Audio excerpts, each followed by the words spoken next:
மாண்புமிகு பேரவைத் தலைவர் அவர்கள, முதலாக இந்திய வரலாற்றில்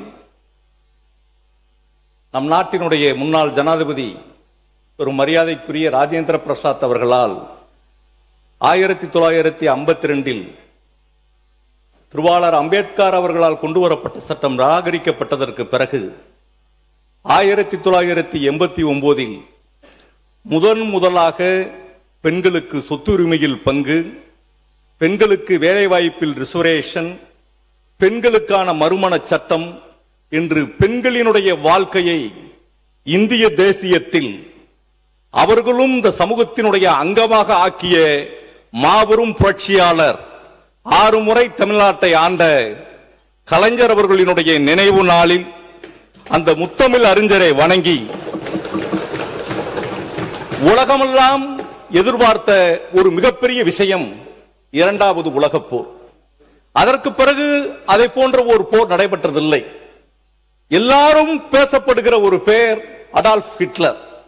உலகமெல்லாம் அழிக்கப்பட்டு விடுமோ, இந்த மனித இனம் அடிமைப்பட்டு விடுமோ, உலகத்தை சூரியனே மறையாத பேரரசாக பார்த்த அந்த இங்கிலாந்து நாட்டு மக்கள் அடிமைப்பட்டு விடுவோமோ என்ற அச்சத்தோடு இருந்தபோது அந்த இரண்டாவது உலக வாரை டிக்ளேர் பண்ணி அனைத்து மக்களுக்கும் ஒரு நிம்மதியை கொடுத்தவர் வின்ஸ்டன் சர்ச்சில்.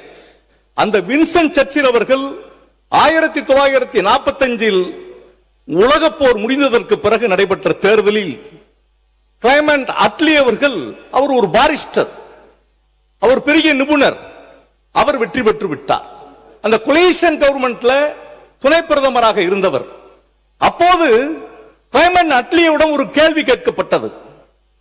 இவ்வளவு பெரிய மாபெரும் தலைவனை, உலகமெல்லாம் உச்சரித்த அந்த வின்ஸ்டன் சர்ச்சிலை, ஒரு பெரிய ஆரேட்டரை நீங்கள் வீழ்த்தி விட்டீர்களே, நீங்கள் தான் இந்த உலகத்தினுடைய கதாநாயகன் என்று பத்திரிகைகள் கேள்வி கேட்கிற போது கிளைமண்ட் அட்லி சொன்ன வார்த்தையை இந்த அவையிலே நான் நினைவுபடுத்த கடமைப்பட்டிருக்கிறேன். நான் ஜனநாயகத்தில் நடந்த தேர்தலில் வெற்றி பெற்ற சாதாரண மனிதன், சர்ச்சில் ஒரு மகா புருஷர். அந்த வகையில் தெய்வத்துக்கு ஒப்பாகக்கூடிய மாபெரும் தலைவன் சர்ச்சில்.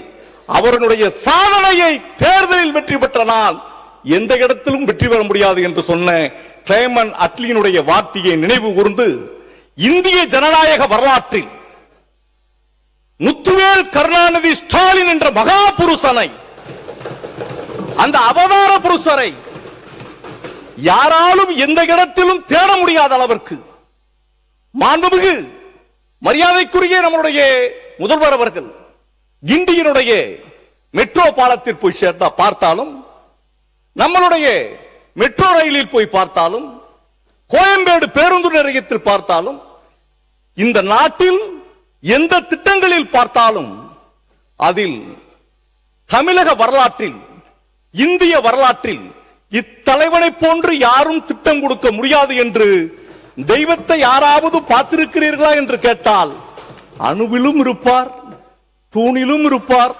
துரும்பிலும் இருப்பார் தான் இந்துவும் சொல்கிறது, இஸ்லாமியும் சொல்கிறது, கிறிஸ்தவமும் சொல்கிறது, வைணவமும் சொல்கிறது, சைவமும் சொல்கிறது.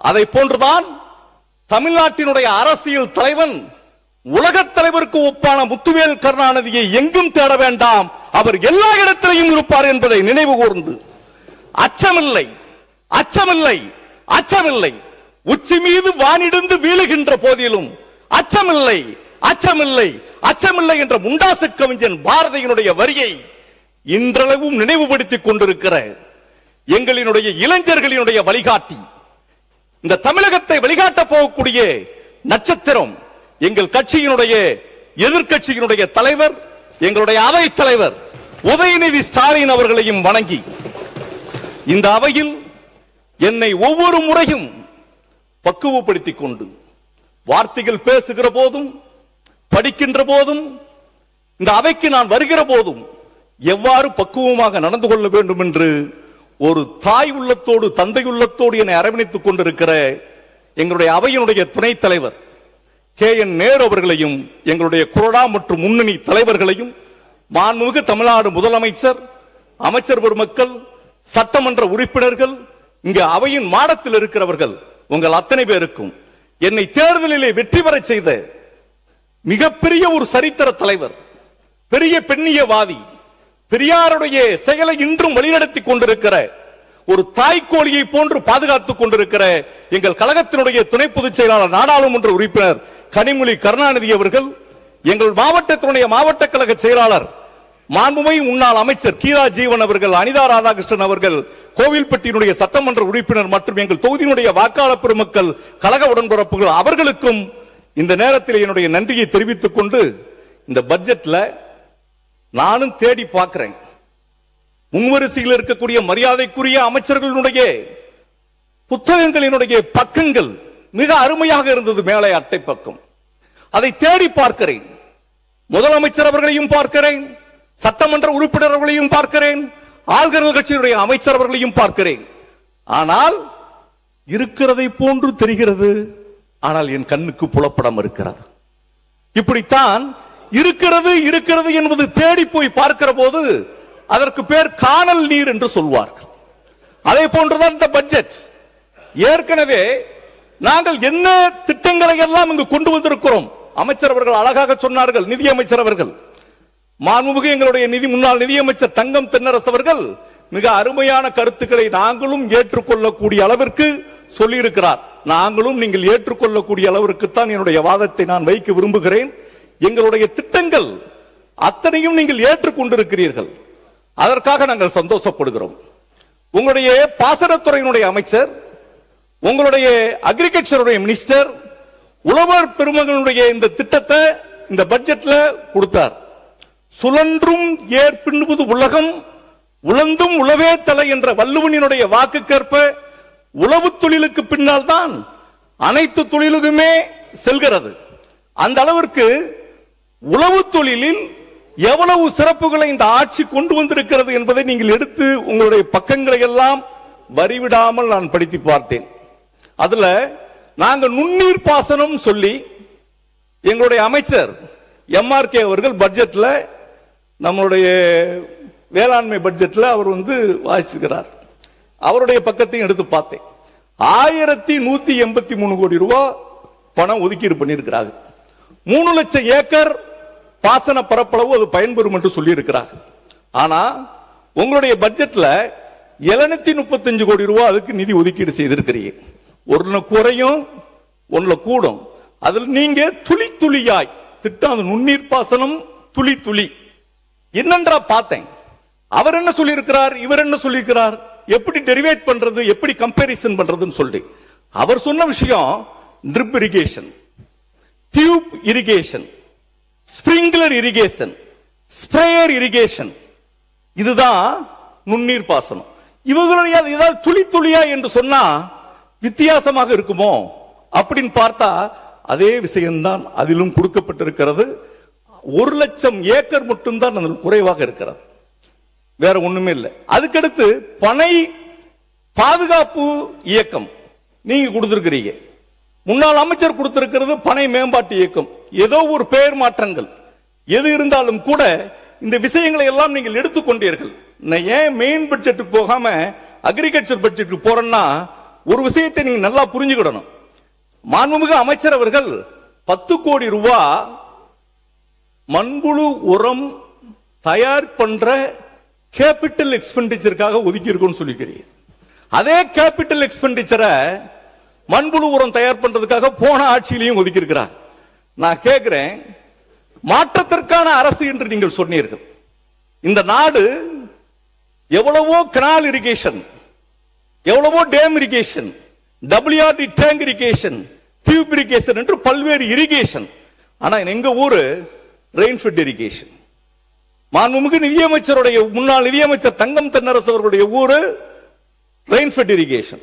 எங்க ஊர்ல நாங்கள் எந்த விதமான பயிர்களை செய்கிறோம், ஸ்டேட் ஈக்குவலைசேஷன் ஃபண்ட்ல இவங்களுக்கு என்ன இரிகேஷன் இருக்கிறவங்களுக்கு கொடுக்கறீங்க, எங்களுக்கு என்ன கொடுக்க போறீங்கன்னு சொல்லி அதை ஒரு ஈக்குவாலிட்டியா எங்களுக்கு ஏதாவது சலுகைகள் செஞ்சு கொடுப்பீங்கன்னு உங்க பட்ஜெட்ல பார்த்தேன். ஒண்ணுமே இல்லை. இந்த மண்புழு உரத்துக்கு வர்றேன். டிஏபிக்கு சப்சிடிஸ் மட்டும் 63,000 ரூபாய் ஒரு டன் டிஏபிக்கு. ஒரு டன் யூரியாவுக்கு சப்சிடி 35,000 37,000 ரூபாய். நான் கேட்கிறேன், இந்த மாடு விற்கிறவங்க, ஆடு மேய்க்கிறவங்க, கோழி வச்சுக்கிறவங்க, எங்க நேரம் என்ன மாதிரி மாடுகளையே வச்சு அந்த உரத்தை போட்டு விவசாயம் பண்றவங்க, இவங்கெல்லாம் தயார் பண்ற இந்த உரத்திற்கு ஏதாவது சப்சிடிஸ் நீங்கள் போட்டிருப்பீங்களா? இவங்களுக்கு ஏதாவது உதவி பண்ணி இருப்பீங்களான்னு உங்களுடைய பட்ஜெட்ல பார்த்தேன். மாற்றங்களை கொடுக்க வேண்டும் என்றுதான் நீங்கள் சொன்னிருக்கிறீர்களே வெளியே எந்த மாற்றமும் இல்லை. இங்க இருக்கக்கூடிய மாடி தோட்டம் அங்க இருக்கக்கூடிய பூந்தோட்டமாக இருக்கிறது. இங்க இருக்கக்கூடிய அவகோடா பழம் அங்க இருக்கக்கூடிய பட்டர் ஃப்ரூட்டாக இருக்கிறது. இந்த பெயர் மாற்றம் மட்டும் தான் உங்களுக்கு இருக்கிறது. மக்கள் எதிர்பார்த்தார்கள். கடந்த முறை ஆட்சி, எங்கள் ஆட்சி நிறைவேற போகிற நேரத்தில் நான் இதே அவையிலே கேட்டேன், ஸ்டேட் ஈக்குவைசேஷன் ஃபண்டில் 10,000 ரூபாய் மானம் பார்த்த பூமியில் இருக்கக்கூடிய விவசாய பெருங்குடி மக்களுக்கு இந்த அரசு அடுத்த முறை ஆட்சி பொறுப்புக்கு வந்து கொடுக்க வேண்டும் என்று நினைத்தேன்.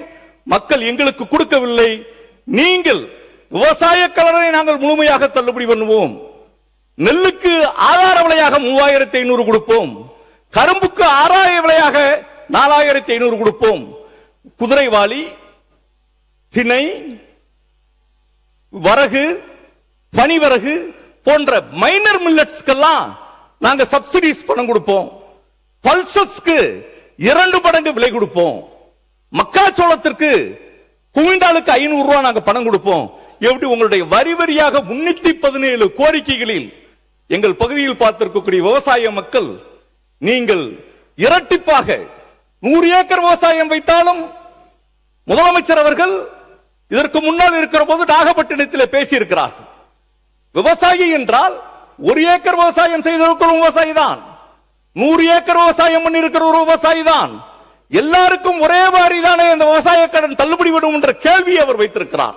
அதனாலே மாண்புமிகு முதலமைச்சர் அவர்கள் எங்கள் ஆட்சியில், எங்கள் தானை தலைவனுடைய ஆட்சியில், தமிழ்நாடு போற்றுகிற உத்தம தலைவனுடைய ஆட்சியில் நீங்கள் தேடுகிறீர்களே, இதயமெல்லாம் நிறைந்திருக்கிற மக்களினுடைய கனவுநாயகன் முத்துவேல் கருணாநிதி ஸ்டாலினுடைய ஆட்சியில் ஏறக்குறைய 24,000 கோடி 5 ஏக்கர் நிலத்திற்கு தள்ளுபடி, 5 பவுன் நகைக்கு தள்ளுபடி, சுய உதவி குழுக்கள் கடன் பெற்றிருக்கிற கடனுக்கு தள்ளுபடி என்று மொத்தம் 24,000 கோடியை நாங்கள் பல்வேறு கடன்களில் வரவு வைத்து தள்ளுபடி வைத்திருக்கிறோம்.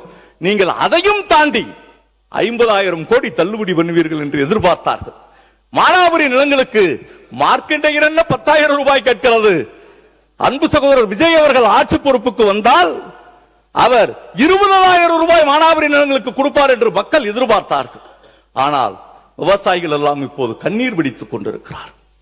அந்த விவசாய பெருங்குடி மக்களுக்கு ஏதாவது இந்த திட்டத்தில் ஏதாவது கிடைக்கும் என்று பார்த்தோம், எதுவுமே இல்லை. பட்ஜெட்டோடு இதோடு முடிந்து போய்விடவில்லை. மாண்புமிகு நிதியமைச்சர் அவர்களே, நீங்கள் கருணை உள்ளத்தோடு கணக்கு பார்க்க வேண்டாம். தனிநபருடைய கடனில் தான் உங்கள் கண் இருக்கிறது. 1,25,000 ரூபாய் ஒவ்வொரு தனி மனிதனுடைய கடன் தங்கம் தென்னரசு அவர்களுடைய வீட்டுக்கு கொண்டு போய்விடவில்லை. திருச்சியிலே பஞ்சப்பூர் பேருந்து நிலையத்தை நீங்கள் பார்த்தால் சென்டர் சிட்டி திருச்சி பார்க்கிறவர்கள் எல்லாம் வியக்கிறார்கள்.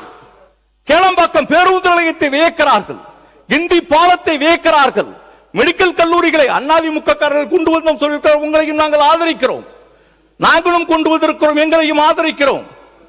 இதையெல்லாம் development, education development, medical development, social development, இந்த இண்டெக்ஸ் காண்டி தான் இந்த பணத்தை செலவழிச்சுக்கிறோம். கடன் வாங்குறோம். இங்க வரக்கூடிய சட்டமன்ற உறுப்பினர்கள், நாடாளுமன்ற உறுப்பினர்கள், இங்க இருக்கக்கூடிய தொழிலதிபர்கள் கார் வாங்குறாங்க. யுனோவா கார் 32 லட்சம் 37 லட்சம் வருது. 37 லட்சத்துக்கு பிரீமியம் காசு 10 லட்சம் 5 லட்சத்தை கட்டிட்டு என்ன செய்யறோம்? கார் வாங்கிட்டு வர்றோம். வீடு லோன் வாங்குறோம். சென்னை இவ்வளவு பெரிய சிட்டியா டெவலப் ஆயிருக்கு. பாரிஸ் நகரத்து வீதிகளை விட சென்னை பிரம்மாண்டமாக இருக்கிறது. அவ்வளவு பெரிய அபார்ட்மெண்ட்ஸ். அண்ணன் சேகர் பாபு சிஎம்டிஏ மினிஸ்டரா இருந்திருக்கிறார். அபார்ட்மெண்ட்ஸ் கட்டுறவங்க அவங்க சொந்த காசுலயே வந்திருக்காங்க. கடன் எதற்காக வாங்கப்படுகிறது? அது மூலதன செலவுக்காக வாங்கப்படுகிறது, ஏழைகளினுடைய கல்விக்காக வாங்கப்படுகிறது. எந்த கடனுமே வாங்க முடியாமல் இருக்கிற அன்றாடம் காட்சியாக இருக்கிற ஒரு 131 லட்சம் பெண்களுக்கு மாதம் 1000 ரூபாய் கொடுத்தது. என் இடைநிற்றல் 10வது வகுப்பு 12வது வகுப்பு நின்று போயிடக்கூடாது. அவன் பிஜி வரைக்கும் படிக்கட்டும். எவ்வளவு PhD வரைக்கும் படிச்சாலும் மாசம் உனக்கு 1000 ரூபாய் தர்றேன்.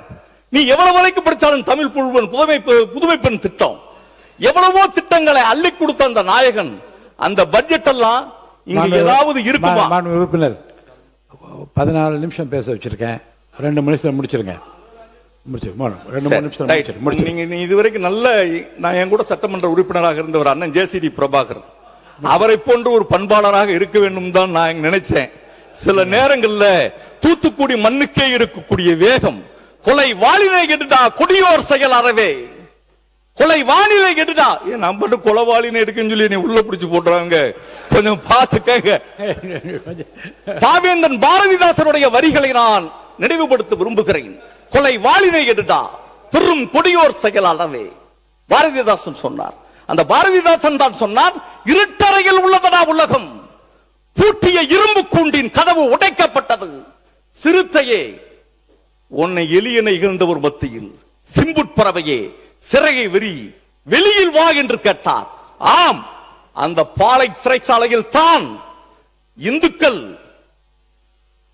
சைவர்கள் காசிக்கு செல்கிறார்கள், வைணவர்கள் திருப்பதிக்கு செல்கிறார்கள், கிறிஸ்தவர்கள் எங்களுடைய சபாநாயகரை போன்றிருக்கிறவர்கள் ஜெருசலேம் போறாங்க, அங்கிருந்து மெக்காவுக்கு செல்கிறார்கள் இஸ்லாமியர்கள். ஆனால் திமுகவினுடைய தொண்டர்கள், அமைச்சர்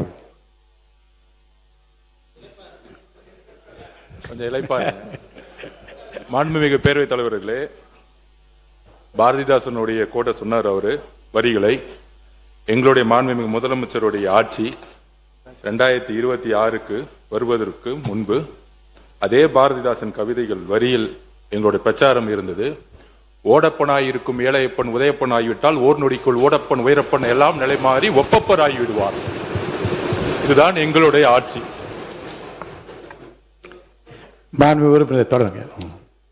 மகிழ்ச்சி, நீங்கள் பாரதிதாசனை மதித்திருக்கிறீர்கள். அதனால்தான் சிறை கதவுகளுக்கு பின்னால் மீண்டும் இந்த அவையிலே நான் வந்து பேசுவதற்கான ஒரு பெரு வாய்ப்பு கிடைத்திருக்கிறது. எங்கள் தானை தலைவன் 1965 வருடம் இந்திய எதிர்ப்பு போராட்டத்திலே 58 நாட்கள் அந்த பாலை சிறையில் இருந்திருக்கிறார்களே, அதைத்தான் திமுகவில் இருக்கிறவர்கள். ஒரு நிமிடத்தில் முடிச்சிடுறேன் ஐயா. அமைச்சர் பேசுறீங்க. மாண்புமிகு பேரவைத் தலைவர் அவர்களே, மாண்புமிகு உறுப்பினர் அவர்கள் அவர் ஏதோ சிறை கதவுக்கு பின்னால் இருந்து வந்ததாக தெரிவித்தார். வழக்கு நிலுவையில் இருக்கும்போது அதை பத்தி பேச வேண்டாம் என்பது. அது போக மேலும் ஒரு விஷயம், மாண்புமிகு உறுப்பினர் அவர்கள் வந்து இந்த அவை குறித்தும் முதலமைச்சர் குறித்தும் பொதுவெளியில் கடந்த மாதம் அவதூறாக மோசமாக பேசியிருந்தார். அது குறித்து முதலமைச்சர் குறித்தும் இந்த அவை குறித்தும் தேவையற்ற பேச்சுக்கள் அவர் பேசியதால் அவர் மீது நடவடிக்கை எடுக்க வேண்டும் என்று கேட்டிருக்கிறார். தங்கள் வாயிலாக கேட்டுக்கொள்கிறேன்.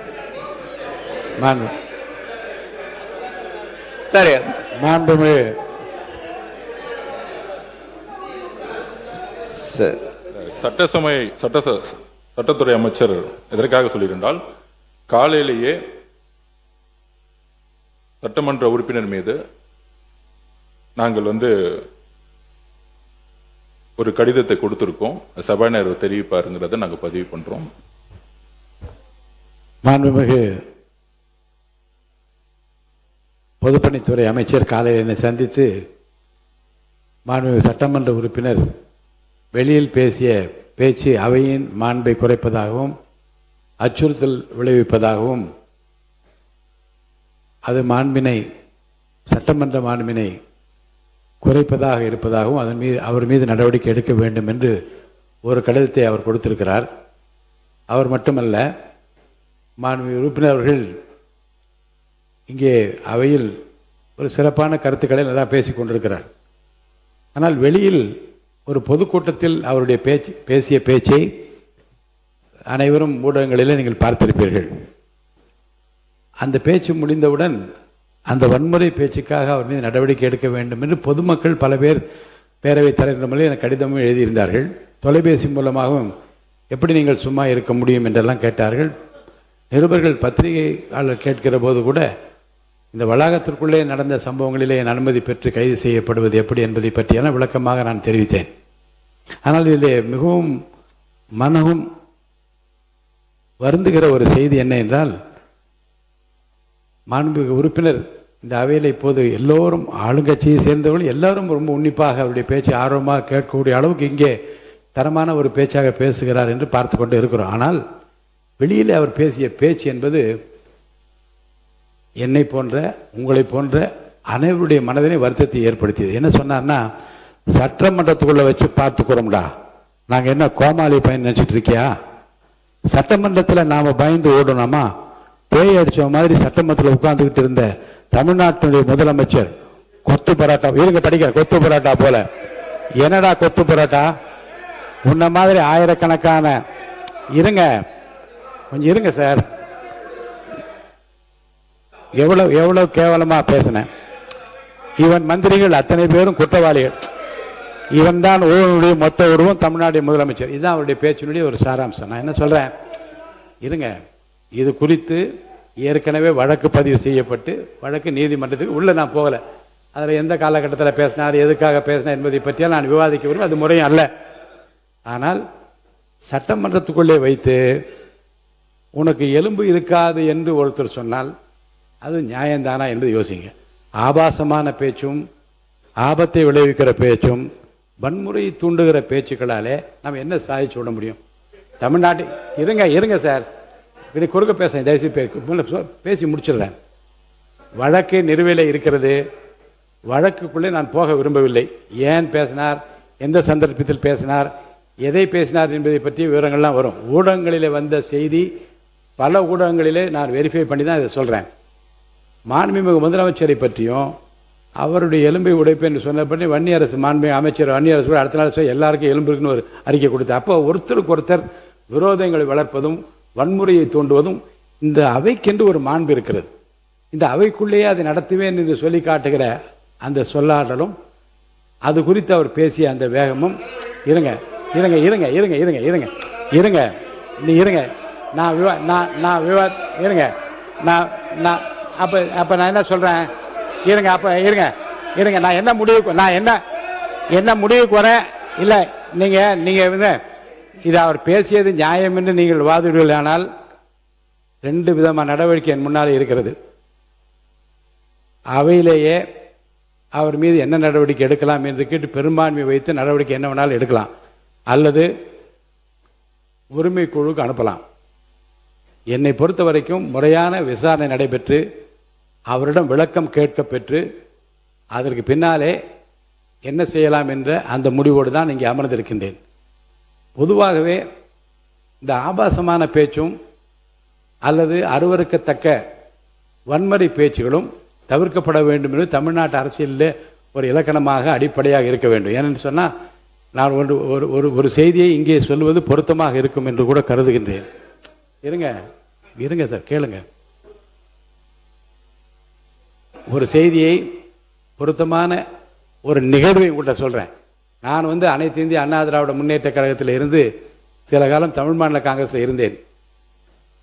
இப்போது நடந்த சம்பவங்களிலே ஆபாசமான பேச்சாக எந்த கட்சி பேசியிருந்தாலும், வன்முறையை வளர்க்கின்ற பேச்சாக எந்த கட்சியினுடைய உறுப்பினர் பேசியிருந்தால் முதல்ல அந்த கட்சி தலைமை கண்டிக்க வேண்டும். ஒன்று. ரெண்டாவது, முத்தமிழறிஞர் கலைஞர் கைது செய்யப்பட்டார், இரவு நேரத்தில் கைது செய்யப்பட்டார். நான் உங்கள்ட்ட கேட்டுக்கொள்வது, வன்முறை பேச்சாக இருந்தாலும் ஆபாசமான பேச்சாக இருந்தாலும் முதல்ல வீட்டில் இருக்க உங்கள் மனைவிமாரிடமும் குழந்தைகளிடமும் உங்கள் வீட்டு பெண்களிடம் கேளுங்க, இது என்னமா இந்த பேச்சு சரியா என்றால், அது ஆபாச பேச்சாக இருந்தாலும் வன்முறை பேச்சாக இருந்தாலும் அந்த வீட்டு பெண்களும் அந்த குடும்பத்தை முடிச்சு அப்படி ஏற்றுக்கொண்டால் உங்கள் மனசாட்சி அதற்கு பதில் சொல்லட்டும். முத்தமிழர் கலைஞர் கைது செய்யப்பட்ட போது நான் வேறு கட்சியில் இருக்கிறேன். அவர் மீது மிகுந்த மரியாதை கொண்டவர். அதை பற்றியால் பின்னாலே விவரமாக வாய்ப்பு கிடைக்கிற போது சொல்கிறேன். காலையில் என் மனைவியோட நான் சொன்னேன், ரொம்ப காலையில் அந்த காட்சியை பார்த்தோடு நான் கலங்கி விட்டேன் என்று சொன்னேன். இப்போ என் மனைவி சொன்னார்கள், இவ்வளவு பெரிய வயதானவர், அவர் என்ன ஓடியா போயிட போறாரு, எதற்காக இரவு நேரத்தில் கைது செய்ய வேண்டியது தவறு என்று என் மனைவி சொன்னார்கள். அவர்கள் புரட்சி தலைவர் மீது அவ்வளவு ஆழ்ந்த பற்று கொண்டவர்கள், இந்த கட்சி மீது அவ்வளவு ஆழ்ந்த நம்பிக்கையும் உறுப்பினராக இருந்தவர்கள். அந்த வார்த்தையை அவர் சொல்லிவிட்டு இதெல்லாம் தப்புங்க என்று சொன்னார்கள். உடனே மரியாதைக்குரிய மூப்பனார் அவரிடம் நான் தொலைபேசியில் சொன்னேன், இது குறித்து உடனடியாக நீங்கள் அறிக்கை கொடுக்க வேண்டும் என்று நான் சொன்னேன். கொடுக்க வேண்டும் என்று நாங்கள் சில பேர், கொடுக்க வேண்டாம் என்று சில பேர். ஆனால் இறுதியில் நான் இல்லத்தில் அமர்ந்து சொன்னேன், பொருள் எதுவாக இருந்தாலும் வழக்கு எதுவாக இருந்தாலும் ஒரு வயது முதிர்ந்தவரை, இந்த தமிழ்நாட்டுக்கு இவ்வளவு உழைத்தவரை இரவு நேரத்தில் கைது செய்து அழைத்து போனது தவறு. அந்த தவறை நீங்கள் சுட்டிக்காட்டாவிட்டால் யார் சுட்டிக்காட்ட முடியும் என்று அறிக்கை கொடுக்க வைத்தேன். இதை நான் சொல்வதற்கு காரணம் என்ன என்று சொன்னால், தவறு எங்கே நடந்தாலும் அந்த கட்சி தலைமை கண்டிக்க வேண்டும். அதுவும் வன்முறை வளர்க்கிற பேச்சாக இருந்தால் அதுக்கு அவர் கண்டிப்பை தெரிவிக்க வேண்டும். அதே போன்று குறிப்பாக தமிழ்நாட்டு அரசியல் இந்திய நாடே இன்றைக்கு பார்த்து கொண்டே இருக்கிறது. இங்கே இருந்துதான் கண்ணியமும் கௌரவமும் பாரம்பரியம் நம்முடைய பண்பாடும் இன்று இந்தியா மொத்தம் கொஞ்சம் கொஞ்சமாக நம்மை பற்றி மக்கள் தெரிந்து கொண்டு ஊடகங்கள்லாம் வளர்ந்து வருகிற போது நாம் யார் என்பதை இந்திய நாடே பார்த்து கொண்டிருக்கிற நிலையில் ஆபாச பேச்சுக்களை தவிர்க்க வேண்டும், வன்முறை தவிர்க்க வேண்டும். நம்முடைய மாமன்ற உறுப்பினர் மார்க்கண்டேயன் அவருடைய அந்த பிரச்சனை பற்றி இங்கே எழுப்பியிருக்கின்ற காரணத்தினாலே அவை உரிமைக்குழு இப்போது இல்லை. அவை உரிமைக்குழு அமைக்கப்படட்டும். அப்படி அமைக்கப்பட்ட பிறகு அவரிடம் உரிய விளக்கம் கேட்கப்பட்டு இந்த பிரச்சனையை நான் அவை உரிமைக்குழுக்கு அனுப்பிவிடுகிறேன்.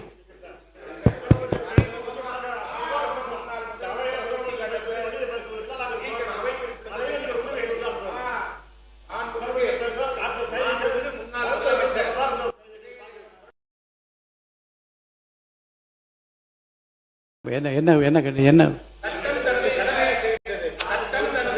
சார், உட்காருங்க. இங்க பாருங்க பாருங்க, சட்டம் பாருங்க, சட்டம் சட்டம் பாருங்க, உட்காருங்க இருங்க. சட்டம் பாருங்க, சட்டம் கடமையை செய்கிறது போல மனிதாபிமானத்தோடு காவல்துறை நடந்து கொள்ள வேண்டும் என்பதில் எந்த மாறுபட்ட கருத்து இருக்க முடியாது. இரவு நேரத்தில் இல்லைங்க, அத்தனை பாரம்பரியமிக்க ஒரு தலைவரை, தமிழ் மக்களால் ஏற்றுக்கொள்ளப்பட்டிருக்கிற முன்னாள் முதலமைச்சரை இரவு நேரத்தில் தான் கைது செய்ய வேண்டிய அவசியம் இல்லை என்பது என்னுடைய சொந்த கருத்து. அதை நான் வலியுறுத்தேன் என்று சொன்னேன். அதில் எந்த விதமான தவறு இருப்பா? அடுத்த கட்டத்துக்கு போங்க, பேச்ச முடியுங்க மிஸ்டர் மார்க்கண்டேயன். இல்ல விளக்கம் கொடுக்கட்டுங்க அவரு. அதை பற்றி நான் ஏற்கனவே சொல்லிவிட்டு உரிமை குழுக்கு அனுப்புகிறேன். விளக்கம் கொண்டு உரிமை குழு எடுக்கிற முடிவு கண்டிப்பா. மாண்புமிகு பேரவைத் தலைவர் அவர்களே, இதை பற்றி பேசக்கூடாது. நீங்க இல்ல பேசல, நான் இதை பற்றி பேசல. பேசுங்க. மாண்புமிகு பேரவைத் தலைவர்களே, ஒரு நடுநிலைமையாக எப்பொழுது நீங்கள் தீர்ப்பு வழங்குவதில் அதில் ஒன்று மாற்று கருத்து இல்லை. பொதுவாக அரசியல் இருப்பவர்கள், சட்டமன்ற உறுப்பினர்கள், அமைச்சர்களாக யாராக இருந்தாலும் சரி, வெளியிலே பொதுக்கூட்டங்களில் பேசுகிற பொழுது பல்வேறு உணர்ச்சி வசப்பட்டு சில வார்த்தைகளை பல்வேறு இயக்கத்திலே சார்ந்தவர்கள் செலுத்தியிருக்கிறார்கள். அது சம்பந்தமாக காவல்துறையின் சார்பாக வழக்குகள்லாம் பதிவு செய்யப்பட்டு அது நீதிமன்றத்திற்கு போய் அது சரியா தப்பா அல்லது தவறு என்று சொன்னால் அதற்கு நீதிமன்றம் தண்டனை வழங்குகிறது. அதே நேரத்தில் இங்கே சட்டமன்றத்திலே ஏதாவது தவறாக பேசியிருந்து மனம் புண்படுத்துகிற அளவுக்கு உள்ளே இருக்கிற உறுப்பினர்களை பேசுகிற பொழுதுதான் பேரவைத் தலைவர் அவர்கள் உரிமைக்குழுக்கு அனுப்பி உரிமைக்குழு என்ன முடிவு எடுக்கிறார்களோ அதை நீங்கள் தீர்ப்பாக வழங்குகின்ற வாய்ப்பு தான் இதுவரைக்கும் இருந்திருக்கிறது. இதுதான் பேரவைத் தலைவர் அவர்கள் உரிமைக்குழுக்கு அனுப்பி உரிமைக்குழு என்ன முடிவு எடுக்கிறார்களோ அதை நீங்கள் தீர்ப்பாக வழங்குகின்ற வாய்ப்பு தான் இதுவரைக்கும் இருந்திருக்கிறது. ஒரே பிரச்சனைக்கு 2 இடங்களில் வழக்கு பதிவு என்பது, 2 இடங்களில் தண்டனை வழங்குவது என்பது இதுவரைக்கும் காலாகாலமாக இல்லாத ஒன்று. நம்முடைய மார்க்கண்டேயன் அவரை பொறுத்தளவுக்கு பொதுக்கூட்டத்திலே வெளியிலே பேசியிருக்கிறார். அது சம்பந்தமாக தமிழ்நாடுடைய காவல்துறை அவர் மீது வழக்கு பதிவு செய்யப்பட்டு நீதிமன்ற காவலிலே ஏறத்தாழ 16 நாட்கள் நீதிமன்ற காவலிலே இருந்திருக்கிறார்கள். வழக்கு நடைபெற்றுக் கொண்டிருக்கிறது. வழக்கு என்ன தீர்ப்பு நடைபெறுகிறதோ அதை அவர் அனுபவிக்க போறார். ஆனா அது சம்பந்தமாக நம்முடைய மாண்புமிகு பேரவைத் தலைவருடைய தலைமையில் இருக்கிற இந்த பேரவையில அது சம்பந்தமாக நம்ம ஆய்வு செய்வது என்பதோ அது குறித்து நாம் நம்முடைய கருத்தை வெளிப்படுத்துவது என்பது இதுவரைக்கும் இல்லாத ஒன்று. ஆனால் நீங்க அதை நீங்க பரிசீலனை செய்யணும். ஒரு நிகழ்வை உங்களுக்கு நான் நினைவுபடுத்த விரும்புகிறேன். அவையை பற்றியும் அவையில் உள்ளதை பற்றியும் ஒரு பத்திரிகையாளர், பத்திரிகை உரிமையாளர் பேசியதற்காக அந்த பிரச்சனை உரிமைக்குழுவுக்கு எடுக்கப்பட்டு நடவடிக்கை எடுக்கப்பட்டதை நாடே அறியும். வெளியிலே பேசியது சட்டமன்றத்தை பற்றியதாக இருந்தால், சட்டமன்ற உறுப்பினர் மாண்பை குறைப்பதாக இருந்தால், சட்டமன்றத்தின் பாதுகாப்பை குறைப்பதாக இருந்தால் நிச்சயமாக அது என்னுடைய கவனத்திற்கு எடுத்துக் கொள்ளப்பட வேண்டிய ஒன்று. அந்த வகையில் உரிமைக்குழு அனுப்புறோம், உரிமைக்குழு விசாரிக்கட்டும், பதில் பெறப்பட்ட நடவடிக்கை எடுக்கலாம்.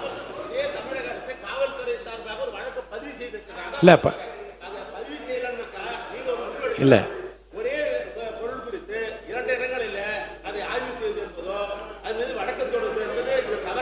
இல்லைங்க, அது வெளியிலே நடந்த வன்முறை பேச்சுக்கு காவல்துறை எடுத்திருக்கிற நடவடிக்கை வேறு.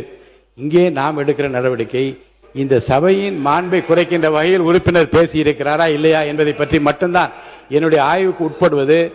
மாண்பு உறுப்பினர் வெளியே பேசிய பேச்சு இந்த சபையின் மாண்பையும் சபையின் பாதுகாப்பையும் உறுப்பினரின் பாதுகாப்பையும் பற்றியது. உரிமை குழுக்கு அனுப்பிவிடுகிறேன், அங்கே விசாரணை நடைபெறட்டும், முடிவு வரட்டும். அதுல எந்த விதமான மாற்றமில்லை. மாண்பு உறுப்பினர், நீங்க இதை பற்றி பேச உங்க பேச்சை முடிக்கலாம். இதை பற்றி பேசல, நான் என்னுடைய பேச்சினுடைய தொடர்ச்சியை தான் நான் பேசுகிறேன்.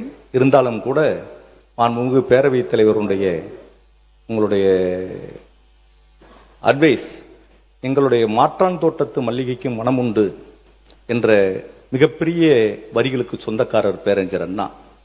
பெரியார், பேரறிஞர் அண்ணா, முத்தமிழறிஞர் கலைஞர், புரட்சித் தலைவர் எம்ஜிஆரினுடைய மடியில் விளையாடி அரசியல் படித்து மாபெரும் ஆலமரமாக இருக்கிற எங்கள் கட்சியினுடைய தானை தலைவர் முத்துவேல் கருணாநிதி ஸ்டாலின் அவர்களை சந்திக்கிற போது மார்க்கண்டேயன் முதலமைச்சர் எது பேசியிருந்தாலும் கூட நீங்கள் முதல்வரை இவ்வளவு தடிமையான வார்த்தைகளால் பேசியிருக்க கூடாதுதான் என் தலைவர் எனக்கு அறிவுறுத்தினார்.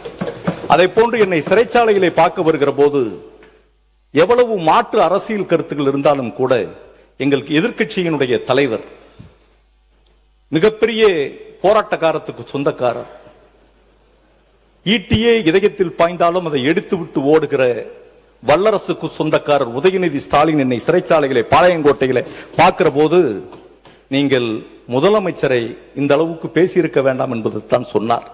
எங்களுடைய நாடாளுமன்ற உறுப்பினர் திருமிகு கனிமொழி கருணாநிதி அவர்களும் எவ்வளவுதான் இருந்தாலும் கூட முதலமைச்சர் பேசியிருந்தால் அதற்கு நாம் அறிவுபூர்வமாக பதில் சொல்ல வேண்டும், தடிமனான வார்த்தைகளை பேசியிருக்க வேண்டும் என்றுதான் சொன்னார். எங்களுடைய முதன்மை செயலாளர் நேரு அவர்களும் எங்களுடைய கொறடா வேலு ஐயா அவர்களும் கூட நாம் பண்பட்ட அரசியல் இயக்கத்தை சேர்ந்தவர்கள் என்பதுதான் சொன்னார்களே என்பதை எங்களுடைய தலைவர்கள் எவ்வளவு மாட்சிமைக்குரியவர்கள் என்பதை இந்த அவையிலே நான் பதிய வைக்க விரும்புகிறேன்.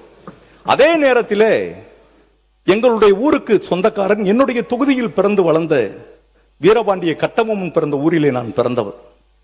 அவன் வரிகொடா இயக்கத்திற்கு பிரிட்டிஷ்காரங்களாம் ஆட்சி பொறுப்பிலே இருந்தான். அவன் தான் வரி வசூல் பண்றார். அதனாலும் கூட வரியை கேட்கும் போது உனக்கு ஏன் வரி கொடுக்க வேண்டும், எங்கள் குல பெண்களுக்கு மஞ்சள் அரைத்தாயா என்று கேட்டார். அவர் படையில் இருக்கக்கூடிய வீரன் சுந்தரலிங்கம் தான் முதல் சூசைட் பாம். எங்கள் ஊரில் இருக்கக்கூடிய பாபு சிதம்பரனார் தான் பிரிட்டிஷ்காரர்களுக்கு எதிர்த்து வணிக கப்பலை நடத்தி இருக்கிற போது பேசஞ்சர் கப்பலையும் நான் நடத்துவேன் என்று இந்த ஃப்ரீடம் ஃபைட்டர் ட்ரேட் மூலியமாக கொண்டு போராட்டக்காரத்துக்கு சொந்தக்காரர். எங்கள் ஊர்ல தான் மனித ஜாதியாக மனிதர்கள் தான் இருக்க முடியும் என்பதை தெரிந்த முண்டாசு கவிஞன் பாரத். நன்றி சொல்லி முடிங்க போதும். குருவிகள் என்ற ஜாதி என்று சொன்னான். அந்த சுத்தி வட்டாரம் புல்லா பவர்ஃபுல் எனர்ஜெட்டிக் லீடர்ஸ் வாழ்ந்த அந்த கரிசல் கந்தக பூமியில் இருக்கிற நான் இந்த அவையினுடைய கதவுகள் பூட்டப்படும் என்று சொன்னபோது என்னை அறியாமல் வந்த வார்த்தைகளுக்கு நீங்கள் அருள் கூர்ந்து அதை மறந்துவிட வேண்டும் என்று கேட்டு நிறைவு செய்கிறேன். வணக்கம்.